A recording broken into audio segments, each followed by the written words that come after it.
Hello class. Today I will be discussing chapter 6 in my video analysis 4 and covering the teaching materials from the previous week. So, everything's better with a bag of weed, right? Chapter 6 focuses on the media portrayal and promotion of illicit drug use and how that affects society overall. A notable element from the chapter is the mention of marijuana, which was once heavily associated with rap and rock music in the 80s and 90s. In 2024, the legality of weed varies from state to state, and the possible health benefits that it possesses has caused an increase in the amount of medical and recreational marijuana use as well. However, the chapter notes that marijuana is now frequently and positively regarded amongst country western singers and listeners.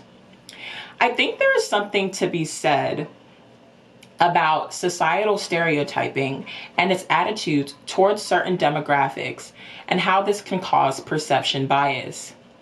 Since cannabis was named a Schedule I drug in 1970, the National Center for Natural Projects Research at the University of Mississippi had been testing marijuana samples confiscated in U.S. marijuana raids.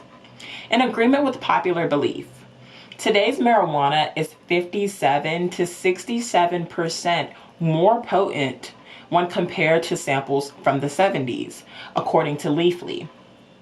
In this instance, potency is measured by the levels of psychoactive cannabinoids present in individual plant samples. Khalil, I think your question of how much impact do celebrities and television shows have on the choices of the younger generation is extremely significant.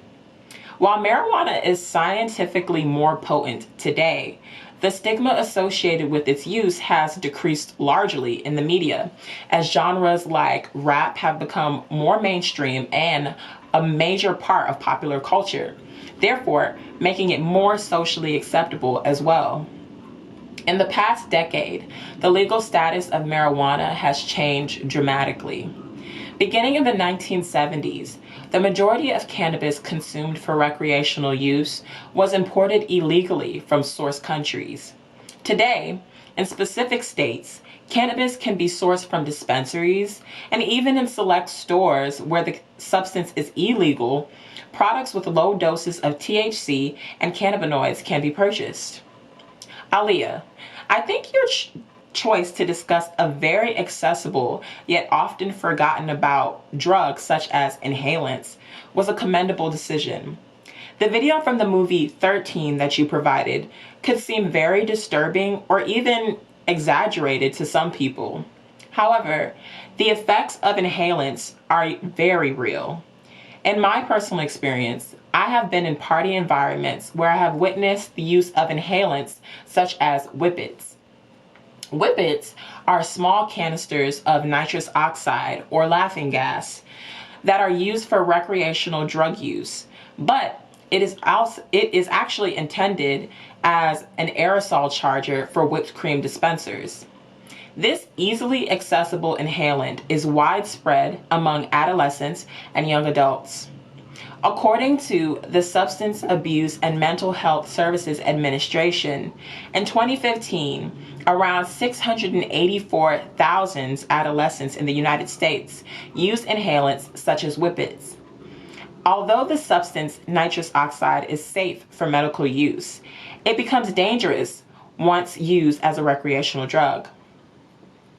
I noticed that many of the teaching materials discuss the inappropriate aspects of the popular video game Grand Theft Auto. As mentioned, the game is intended for a 17 and above age group. However, it is completely unreasonable to believe that the demographic of who can purchase or play this game could be monitored. A review of the game from commonsensemedia.com states, "This game isn't for kids. Beyond its glamorized depiction of crime, greed, and violence, Grand Theft Auto 5 is filled with mature satire, both obvious and nuanced, some of which hasn't aged very well, that younger audiences are bound to take at face value." In conclusion, It is understandably difficult to find an ideal balance in which the media was cautious of how their portrayals of drugs, sex, and violence could corrupt impressionable young minds, without calling for censorship in a society that claims to promote freedom, liberty, and democracy. Perhaps all we can do as people is to educate ourselves and the younger generation on the consequences of indulging in these lifestyles that the media portrays. Thank you for watching my video analysis 4 of the teaching materials for Chapter 6.